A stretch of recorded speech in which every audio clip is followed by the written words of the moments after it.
Kimberly POV. Lumalagotok na mag-asawang sampal ang pinakawalan ko sa pisngi ng aking long-time boyfriend at fiancé na si Matthew nang surpresahin ko ang aking pamilya. Mula sa aking pagbabalik bayan, sa mahigit na 2 taon kong paninilbihan sa Dubai bilang showroom supervisor sa kumpanya ng pinakamalaking supplier ng mga baking items at ingredients sa mga bake shop sa buong Middle East. Hayop ka, Matthew! Pinaghahampas ko ang kanyang dibdib sa sobrang galit. Hinagis ko sa kanya ang dala kong maleta. Bakit si Nicole pa? Sa dinami-dami ng babaeng bubuntisin mo, bakit ang kapatid ko pa? Hagulhol kong panunumbat kay Matthew. Napakawalang hiya niyong dalawa. Baling na sigaw ko naman pati sa aking kapatid. Nararamdaman ko naman sa aking pisngi ang walang tigil na pagpatak ng luha sa aking mga mata. Sa tindi ng aking galit, walang habas kong pinaghahampas si Matthew ng aking dalang paper bag na pasalubong ko sana para sa kanya. 5 years, Matthew! 5 years ang sinayang mo! Sigaw ko pa sa kanya. Lahat ng nasa aking paligid ay tahimik lamang at wala ni isang nakapagsalita sa biglaan kong pagsulpot sa aming bahay. Nanlilisik ang aking mga mata nang tingnan ko ang kinatatayuan ng aking kapatid na babae. Nicole, ikaw? Puno ng emosyon ang bawat salitang binitawan ko para sa kanya. Bakit si Matthew pa? Hindi ka na nahiya? Ang dami-daming lalaki sa mundo. Talagang si Matthew pa? Lahat ng pagsasakripisyong ginawa ko para mabigyan kayo ng magandang buhay. Tapos ito yung gaganti mo sa akin? Hindi mo na inisip ang mararamdaman ko. Nagngingit-ngit ang galit sa aking puso sa mga sandaling yon. Matalim kong tinitigan ng aking kapatid para magpaliwanag siya sa akin sa lahat ng kawalang hiyaan nila. Ngunit nakayuko lamang siya.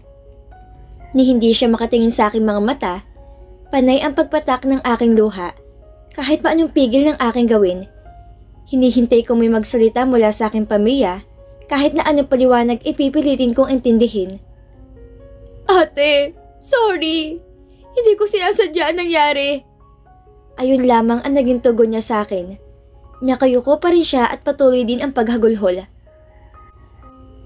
Hindi mo sinasadya? Bakit, Nicole? Kusa ba nalaglag ang panty mo at biglang pumasok ang ano ni Matthew sa loob niyang sayo na paulit-ulit? Nanggigigil kong tanong sa kanya. Kim, tumigil ka na. Napakabastos ng bibig mo. Ayan ba natutunan mo sa pag-abroad mo? Kakasama mo yun sa mga kaibigan mo dyan sa abroad. Wala na tayong magagawa. Nandyan na yan. Dapat panagutan ni Matthew yung pinagbubuntis ng kapatid mo. Sabi naman ni Mama sa akin. Galit akong sinigawa ni Mama na parang ako pa may kasalanan kung bakit ito nangyari sa aking kapatid. Ma, alam niyo na din pala? Kailan niyo pa nalaman ng tungkol dito? Napabaling ako ng tingin kay Mama. Nauutal man ay nagsalita na din ang aking kapatid na lalaki. Ate, gusto ko naman sanang sabihin sa'yo nung nakaraan pa, pero pinipigilan kasi ako nila Papa. Baka daw kasi pag nalaman mo kung ano nangyari kay Ate Nicole at kay Kuya Matthew, ay hinto mo ng pagpapadala sa amin. Kagraduate na daw kasi si Ate Nicole sa August. Dire-diretso ang pagsusumbong ni Gabriel sa akin. Gago yung hayop na yan. Dapat yan pinapatikim. Galit na sigaw ni Gabriel. Umambato nang sasapakin si Matthew nang biglang umawat si Papa. Isa ka pa, Gabriel. Magtigil ka din sa kakaganyan mo. Isarado mo yung bibig mo, baka gusto mong pasubugin ko yan. Sinabihan kita huwag kang makaalam. Pananakot pa ni Papa kay Gabriel. Napapahampas ako sa aking ulo. Hindi ko maipasok sa isip ko kung bakit pumayag sila Mama na hayaan si Nicole at Matthew na ipagpatuloy ang mga to ng kanilang kababuyan. Hindi ko lubos maisip na dito pala tumitira si Matthew kasama ni Nicole sa loob ng 5 buwan. Lahat pala kayo alam nyo na noon pa? Ma! Pa! Ano? Wala kayong balak sabihin sa akin? Kasi natakot lang kayo na hindi ako magbibigay ng suporta sa inyo? Naghihimutok ang aking puso. Pakiramdam ko lahat na lang sila ay pinagkaisahan ako. Sana man lang inisip nyo din na malalaman ko din to. At kung ano magiging epekto nito para sa akin. Kung sinabi niyo to na mas maaga sa akin, Sana naihanda ko sarili ko sa pagharap-harap namin. Galit kong sigaw sa mga ito. Aba Kim, hindi naman ata magandang tabas ng dila mo. Bakit hindi mo tanongin yung magaling mong fiancé kung bakit niya tinuhog kayo magkapatid? Gigil na dinuro ni Papa si Matthew. Sabi naman ni Papa sa akin, kaya magtigil ka sa kakasisi mo sa kapatid mo. Hindi porket ikaw sumusuporta sa amin, pagsasalitaan mo na kami ng ganyan. Napakayabang mo? Galit na sabi ni Papa sa akin. Inawat ni Gabriel si Papa nang sugurin ako nito at ambahan ng sampal. Pa, sana naman kahit paano nagka-concern kayo sa akin. Sana sinabi niyo sa akin ang nangyari. Anak niyo din ako at kapatid ko nabuntis sa fiancé ko. Sana inisip niyo yun. Kinonsinti niyo pang dito tumira yang si Matthew? Sana nung nalaman niyo pinalayas niyo dito sa bahay yan. Kaya pala panay ang tinginan ng mga kapitbahay natin nang bumaba ako sa taxi. Napapailing ako habang tuloy ang pagtulo ng aking luha. Galit na galit kong sabi kila Papa. Aba, napakayabang mo nang sumagot sa amin. Pinagmamalakahan mo na kami ngayon? Hindi ba si Nicole ang argabyado dito? Sa'yo na yung pera mo. Tingin mo, hindi kami mabubuhay nang wala mga binibigay mo sa amin? Nakapag-abroad ka lang, ganyan ka na umasta? Huwag kang mag-alala. Lahat ng pinadala mo sa amin ibabalik namin sa'yo. Pati yung pinagpaaral mo sa kapatid mo at kay Matthew. Tutal, sasampa na ng barko si Matthew bilang kapitan. Kwentahin mo kasing kusingkuhan na naibigay mo sa amin. Ingrata kang bata ka. Galit na sabi ni Mama sa akin. Kapatid mo ang magbubuntis at magpapakahirap, hindi ikaw. Ngayon, paano pa makakapasok sa kanyang eskwelahan si Nicole kung lumalaki ng tiyan niya nang hindi man lang naikakasal? Sabi naman ni Mama sa akin, sumisikip na ang dibdib ko sa kakaiyak. Hindi ko maintindihan ang mga magulang ko. Tumalikod na lang ako sa mga ito. At tila bila walang narinig sa lahat ng salitang binabato pa nila sa akin. Dala lamang ang aking shoulder bag at hand carry luggage ay dire-diretso lang ako lumabas ng aming bahay. Kahit anong pigil ang gawin sa akin ni Gabriel, ay tila namanhid ang aking katawan na walang maramdaman at marinig. Walang lingon-lingon ay sumakay ako sa taxi na nagdaan sa aming lugar. Kuya, sa airport po tayo. Humahagulhol kong sabi sa driver. Kim POV. Sa Boracay Resort. Tugtugan, nakakabingin tugtugin ang mga sumalubong sa akin na magtungo ako sa isang beachfront bar dito sa Boracay. Dito ako dinala ng aking mga paa matapos ang aking mga nalaman tungkol sa pagkabuntis ng aking kapatid na si Nicole sa fiancé kong si Matthew. Sinasabayan ko ng malakas na tugtugin ng pagsayaw ng sexy dance. Walang hiya kong ginilingan ang posting nasa ibabaw ng entablado sa bar na nakapwesto sa gilid ng dalampasigan. Hindi ko alintana ang paghihiyawan at tinginan ng mga tao sa aking paligid dahil sa malandi kong paggiling na nakadagdag atensyon sa mga kalalakihan. Suot ko lamang ang manipis na telang tumatabing sa aking puting two-piece. Kitang-kitang hubog ng aking katawan sa tuwing sisipol ang hangin sa dalampasigan kasabay ng aking pagsayaw. Wala na akong pakaalam sa lahat. Nagbakasyon ako para mag-enjoy. Kaya hindi ko to sisirain ng dahil lang sa mga taong pinagkatiwalaan ko ng husto. Ngunit ang mga to din pala ang dudurog sa akin. Worst pa nito, ay sarili ko pang kapatid ang aking naging karibal. Hinahampas ko ang aking ulo sa hangin at nakikasabay sa hiyawan ng mga taong nakikisaya sa akin. Malakas ako nakikitawa sa mga grupong pumalibot sa akin. May ilang lalaking nakikisayaw sa akin at magili ko namang in-entertain ang mga to. Hinahayaan ko silang gumiling sa aking likuran habang kapit ang aking bewang. Gusto kong lunurin ang aking sarili sa alak ng mga sandaling yon upang makalimot sa ginawa ng aking fiancé at ang pangungusindi ng sarili kong pamilya sa matinding kasalanang ginawa sa akin ng aking kapatid. Nang mapagod na ako makipagsayaw, ay naglakad na ako patungo sa bar counter. Nagpaalam na ako sa mga grupong kasayaw ko sa entablado. Ang ilan sa mga to ay nag-aaya sa akin sa pribadong lugar at ang ilan naman ay sinasama ako sa kanilang table. Pero tinawanan ko lang sila at lumayo na ako. Bahala ko lang magpakasaya pero hindi ko plano makipagtalik kanino man. Paggewang-gewang kong tumatawa mag-isa habang papalapit sa bar area para magpahinga saglit at kumuha ng panibagong maiinom ko. Ma'am, para po sa inyo. Inabot ng bartender ang isang margarita drink sa akin.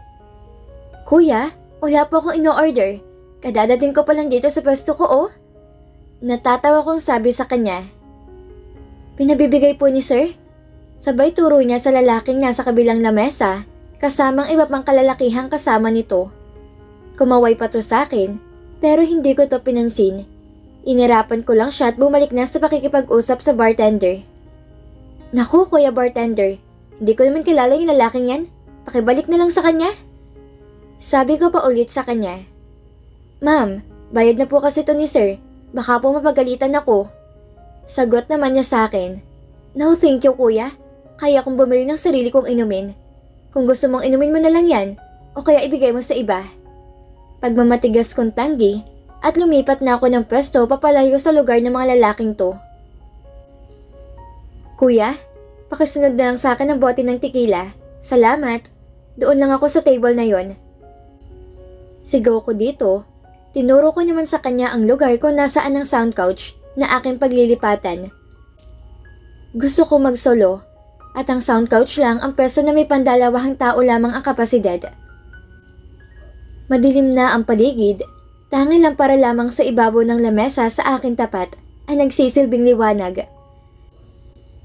Nakaupo lang ako at nakatitig sa dalampasigan nang biglang may mag-abot sa akin ng isang bote ng tequila mula sa aking likuran. Thank you kuya. Sabi ko, sa baga-akalang ito ang bartender na sinabihan ko ng aking order. Walang anuman miss, kanina mo pa tinatanggi na binibigay ko sa iyong inumin. Sabi nito sa akin. Naggulat pa ako nang bigla ito magsalita sa aking tenga. Tila may kuryenteng umandar sa aking katawan dahil sa matipon ng boses na nagmula sa lalaking nagsalita sa aking likuran. Napaigtad pa ako ng bahagya sa kanyang pagsulpot. Ay kabote! Napasigaw ako. Ano ba naman yan? Sorry kuya ah. Pero gusto ko mapag-isa lang ngayon. Hindi ako interesado sa kung anong iaalok mo. Pasinghal kong sabi sa kanya. Miss, makikipagkilala lang naman sana ako. Wala akong gagawin sa iyo, promise. Maamang tingin nito sa akin. Akala niya siguro makukuha niya ako sa pagpapakiyot niya. Lalo pa niyang pinungayan ang kanyang mga mata, pero hindi ito tumalab sa akin. Iba na lang ang dalhin mo, wag ako? Tumayo na ako sa aking inuupuan at lumipat ako sa ibang pwesto na naman. Kinuha ko muna ang dala ng tequila dahil kanina pa ako inom na inom. Habang naglalakad, tinutungga ko ng iniinom ko. Narinig ko naman ang mga kasamahan ng lalaking to na kinakantsawan siya nang bumalik siya sa kanilang pwesto. Wala, hindi tumalab ang kapangyarihan ni Mr. Salvador. Malakas na halakhakan ng mga ito. Bro! First time yan ah. May nanabla sa'yo? Pangaasar pa ng isa sa kanya. Hindi na effective ang mga galawan mo bro. Magbago ka na kasi ng estilo. Sa dami mo ng babae na nadali sa ganyang style. Sabi pa ng isang kakamot-kamot naman to ng ulo habang nakatingin sa akin. Mga siraulo, mag-inom na lang tayo. Bumalik na sila sa kanilang pag-e-enjoy. May kanya-kanya na din sila makasamang babae sa upuan. Tanging ang lalaking lumapit lamang sa akin ang walang kaharutan ng mga sandaling yon. Halos 1 oras lang ang nakalipas, matapos noon nakita kong nagsitayuan ng mga kasamahan ng lalaking to. Kasama na ng mga ito ang mga babaeng katabi nila. Nakita ko naman siyang napaiwan sa mga ito at nag-inom pang mag-isa. Lasing na lasing ng mga kagrupo niya. Napapailing na lang ako dahil alam ko na kung saan pupunta ang mga ito. Napasandal ako sa aking inuupuan at bumalik sa aking pagmumuni-muni. Naalala ko naman ang nangyari sa akin kaninang umaga. Umatake na naman ang sama ng loob ko para sa pamilya ko. Kaya naman napalagok ako sa bote ng tequila na aking kapit-kapit. Nagulat na naman ako sa lalaking biglang nagsalita sa aking likuran. Malalasing ka mag-isa niyan, miss. Sabi nito sa akin. Ikaw na naman? Hindi mo ba ako lulubayan? Nagsaalisa mga kasama mo oh. Inis kong sabi sa kanya. Napangiti naman to sa akin na tila nang aasar, kaya lalo ako naiinis sa kanya. Bakit ka tatawa-tawa dyan? Tanong ko sa kanya. Interesado ka din pala sa akin? Nakita mo pang umalis sa mga kaibigan ko. May pakindat nitong sabi. Namula naman ako sa kanyang sinabi. Minsan hindi talaga ako nag-iisip, kaya ako napapahamak. Tama din naman ang lalaking to. Talaga naman kanina pa akong pasuyop-suyop sa kanilang grupo. Kaya nalaman kong naiwan na ito na kanyang mga kagrupo. Alam mo, huwag kang feeling okay. Grupo mo lang pinakamaingay dito. Kaya tagang lahat ng tao mapapatingin sa inyo. Pagpapalusot kong sabi sa kanya. Okay miss, sabi mo eh. Nakangiti naman tong nasagot sa akin. Oo nga pala, ako si Jacob. Pwede ko bang malaman ang pangalan mo? Sabi naman niya sa akin. Alam mo, gusto ko mapag-isa. Kaya pwede wag mo akong idami sa trip mong pagkakaibigan? Kota na ako ngayong araw sa sakit. Kaya kung pwede lang ibang babae nilang pagpustahan nyo, wala kang mapapala sa akin. Sabi ko naman sa kanya. Tumunggal lang ulit ako ng tikila at inirapan ko tong muli. Miss, hindi ka namin pinagpupustahan. Nakita mo diba? Umalis na mga kaibigan ko. O sige, ganito na lang. Hayaan mo lang ako dito sa tabi mo makipag-inuman sa'yo. At kung sinong unang gagawa ng hindi magandang ikikilos, ay siya magbabayad ng lahat. Sabi nito sa akin, Waiter? Pagtawag niya sa waiter, lumapit naman to kaagad sa amin. Ikaw ang saksi. Kung may gagawin ako masama sa magandang babaeng to, tumawag ka agad ng pulis at sa akin mo i-charge lahat ng magiging order namin ngayong gabi. Ito yung card ko at ID ko. Inabot niya ang buong wallet niya sa waiter. Natatawa naman ang waiter sa kanyang ginagawa. Hindi ko alam, pero mukhang malapit na waiter to sa lalaking nasa harapan ko. Okay na ba miss? May tiwala ka na ngayon sa akin? Tanong niya sa akin. Natawa na din ako sa pagiging OA niya sa sitwasyon. Oo na, sige na. Basta no attachment. Kailangan ko lang na makakasama mag-inom. Kung sinong gumawa ng kalokohan, siya ang magbabayad ng lahat. Inabot ko din ang buong wallet ko sa waiter. Sagot ko naman sa kanya. Tinawag naman ng waiter ang kanyang manager upang ipaalam ang aming naging usapan. Pumayag naman to at ngumiti sa amin. Mukhang malakas tong si Jacob sa mga tao sa resort na yon dahil pinayagan siya nitong gawin ang ganung bagay na kung tutuusin ay bawal mag-iwan ng personal belongings sa kahit saang lugar. Lumalalim na ang gabi at patuloy lang kami sa aming pag-uusap. Maririnig naman ang malulutong na halakhakan sa pagitan naming dalawa. Hindi ko maintindihan, pero sa ilang oras naming pag-uusap ni Jacob ay gumaan ang loob ko sa kanya at nakukuha na din ito ang aking tiwala. Mali ang naging interpretasyon ko para sa kanya.